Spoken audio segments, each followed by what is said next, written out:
Assalamualaikum warahmatullahi wabarakatuh. Pembelajaran kali ini kita akan membahas mengenai Social Studies dan perkembangan kurikulum IPS. Capaian kompetensi. Setelah mengikuti pembelajaran, diharapkan mahasiswa mampu menjelaskan sejarah Social Studies, menjelaskan sejarah IPS di Indonesia, menjelaskan perkembangan kurikulum di Indonesia, dan yang terakhir, menjelaskan perkembangan kurikulum IPS di Indonesia. Inti dari pembelajaran kali ini itu kita membahas mengenai perkembangan kurikulum IPS di Indonesia, akan tetapi agar bisa menghubungkan antara bagaimana IPS Indonesia muncul berawal dari sejarah Social Studies. Social Studies itu muncul pertama kali di Amerika dikarenakan adanya konflik multiras. Kita tahu sendiri bahwa suku asli Amerika itu adalah suku Indian. Kemudian suku-suku lain berdatangan seperti Anglo-Saxon di Eropa maupun yang dari Afrika. Wujud Social Studies ini muncul dengan integrasi mata pelajaran sejarah, geografi, dan civic. Selanjutnya organisasi bernama NCSS itu muncul untuk membina dan mengembangkan Social Studies. Bagaimana perkembangan tujuan NCSS dan Social Studies? NCSS ini kalau di Indonesia sama seperti HISPISI. Di tahun 1921, awal berdirinya NCSS itu organisasi profesional, ini fokus untuk tujuan pendidikan bagi warga negara. Kemudian tujuan dari Social Studies pada tahun 1935 itu mengeluarkan karya berbasis intelektual keilmuan. Dan pengembangan tujuan Social Studies itu menjadi the Social Studies are the social sciences simplified for pedagogical purpose. Itu menurut Edgar Wesley di tahun 1937 yang kemudian menjadi standar tujuan Social Studies di Amerika pada saat itu. Social Studies menjadi disiplin ilmu yang semakin meluas dan pada tahun 1994 disepakati menjadi Social Studies is the integrated study of the social sciences and humanities to promote civic competence. Jadi, Social Studies adalah integrasi dari ilmu-ilmu sosial dan humaniora untuk mendorong kompetensi kewarganegaraan. Bagaimana IPS di Indonesia? Perkembangan IPS di Indonesia memang tidak lepas dari peran NCSS yang berkembang di Amerika. Namun, kurikulum IPS yang dimasukkan ke jenjang dasar dan menengah di tahun 1970-an itu juga tidak lepas dari ketidakstabilan yang terjadi pada masa Orde Baru. Kita tahu bahwa pada tahun 1967 itu terjadi pemberontakan G310 SPKI yang menjadi sebuah tantangan Indonesia untuk menciptakan kembali kestabilan dalam bermasyarakat. Istilah IPS di Indonesia mulai dikenal sejak tahun 1970-an. Secara formal mulai digunakan dalam sistem pendidikan nasional dalam kurikulum 1975. Pembelajaran di tingkat SMP atau MTS masih terpisah-pisah, sedangkan SD itu jadi satu mata pelajaran IPS. Kurikulum yang sudah masuk pada tahun tersebut karena beberapa pakar yang mengadakan seminar Civic Education di Tawangmangu, Solo, dan masuk pada kurikulum proyek perintis sekolah pembangunan atau PPSP di IKIP Bandung. Karena pemimpin dalam Civic Education itu adalah tokoh-tokoh yang berasal dari IKIP Bandung. Ada Ahmad Sanusi, Nukman Sumantri, Kokasih Jahiri, dan Sedih Suwardi. Dengan tokoh-tokoh tersebut berperan sebagai tim pengembang kurikulum. Bagaimana perkembangan kurikulum di Indonesia? Kurikulum yang pernah diterapkan di Indonesia itu ada 10 kali dengan jangka waktu yang berbeda-beda.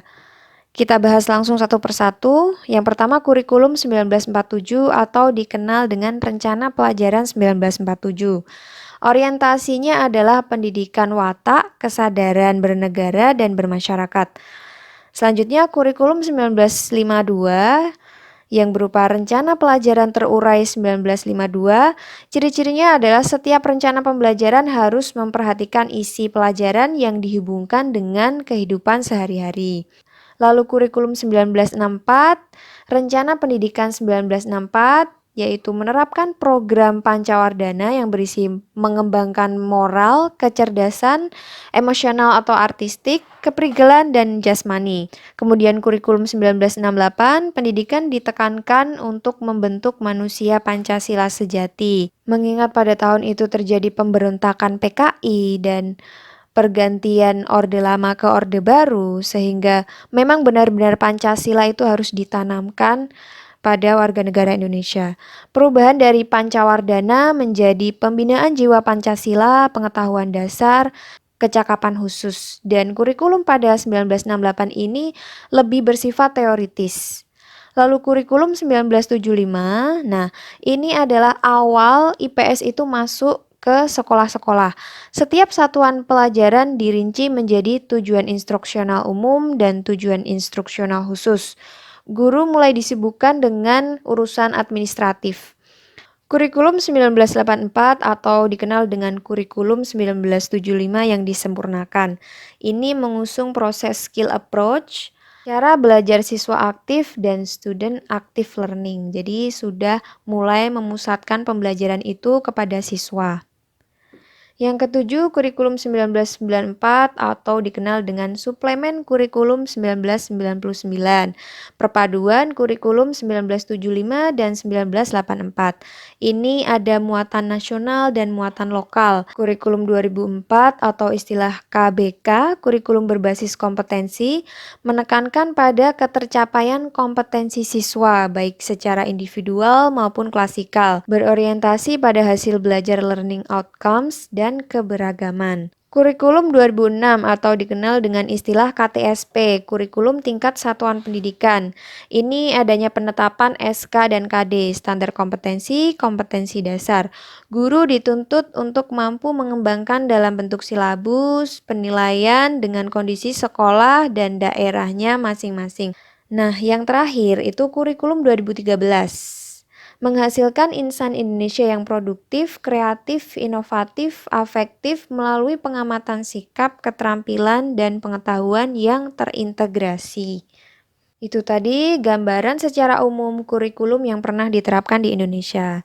Lalu bagaimana dengan perkembangan kurikulum IPS Indonesia? Dibagi menjadi 7 bagian. Yang pertama, kurikulum 1964.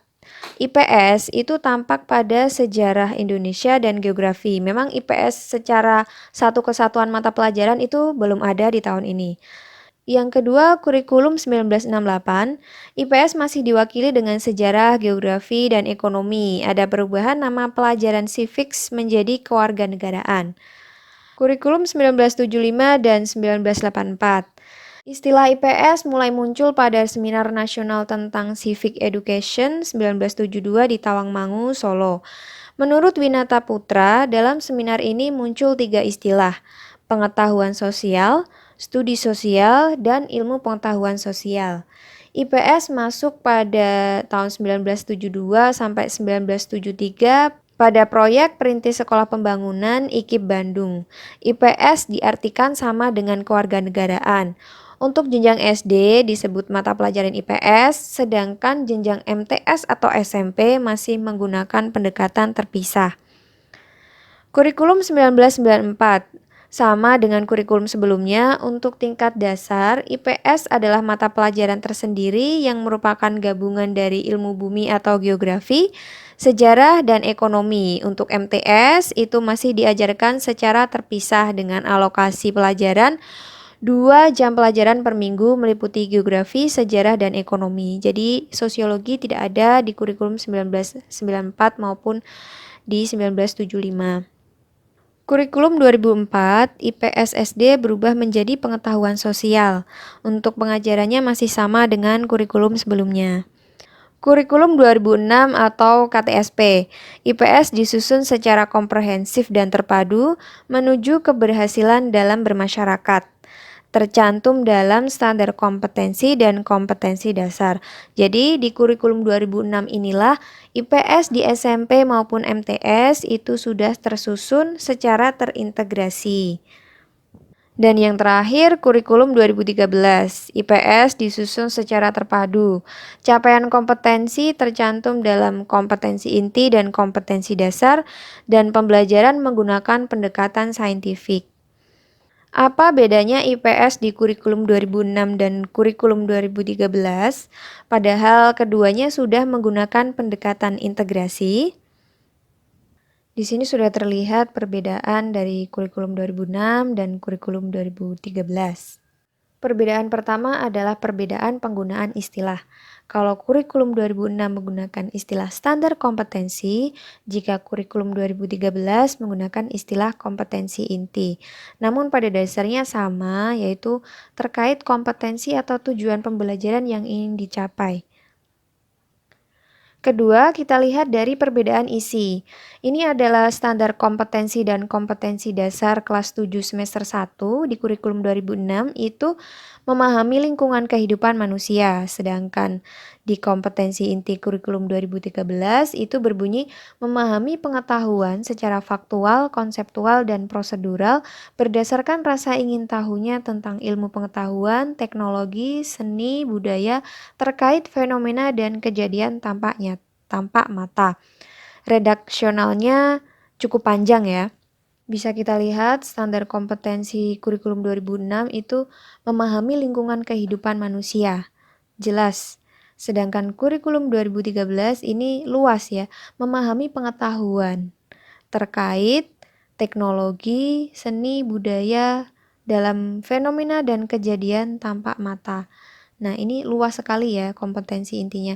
Kemudian dari kompetensi dasar, itu yang kurikulum 2006, mendeskripsikan keragaman bentuk muka bumi, proses pembentukan dan dampaknya terhadap kehidupan. Mendeskripsikan kehidupan masa praaksara di Indonesia. Sedangkan di kurikulum 2013 itu memahami konsep ruang, lokasi distribusi potensi iklim, bentuk muka bumi, geologis, flora fauna, dan interaksi antar ruang di Indonesia serta pengaruhnya terhadap kehidupan manusia dalam aspek ekonomi, sosial, budaya, dan pendidikan. Nah, kita bisa lihat perbedaan di 2006 dan 2013 ya. Dalam kurikulum 2013 itu integrasinya tampak nyata karena tinjauannya itu ada aspek ekonomi, sosial, budaya, dan pendidikan. Sedangkan di kurikulum 2006 itu belum tampak integrasinya, jadi masih terkesan ilmu sosial yang terpisah-pisah. Perbedaan kedua adalah dari segi esensi materinya. Esensi materi dari kurikulum 2006 itu adalah geografi, mengenai proses pembentukan muka bumi dan masa prasejarah. Sedangkan di kurikulum 2013 itu fokus ke geografi pada umumnya, akan tetapi ditinjau dari berbagai aspek. Ini adalah standar kompetensi dan kompetensi dasar kelas 7 semester 1 pada kurikulum 2006. Dan ini adalah kompetensi inti, kompetensi dasar pada kurikulum 2013. Bisa dibaca sendiri perbedaan esensi materinya. Untuk perbedaan lain bisa dilihat SKKD kurikulum 2006 maupun KIKD kurikulum 2013 beserta tujuan pokok, isi, dan penilaian. Silakan dipahami dan dicermati. Untuk terakhir, saya akan memberikan refleksi beberapa pertanyaan. Yang pertama, mengapa IPS di Indonesia baru muncul pada kurikulum 1975? Yang kedua, apa perbedaan IPS pada kurikulum 2006 dan kurikulum 2013? Yang terakhir, bagaimana pembelajaran IPS sekarang sesuai dengan kurikulum 2013? Silahkan dijawab dan refleksikan apakah jawaban saudara semua itu sudah tepat. Baik, sekian dari saya. Kurang lebihnya mohon maaf. Saya akhiri. Assalamualaikum warahmatullahi wabarakatuh.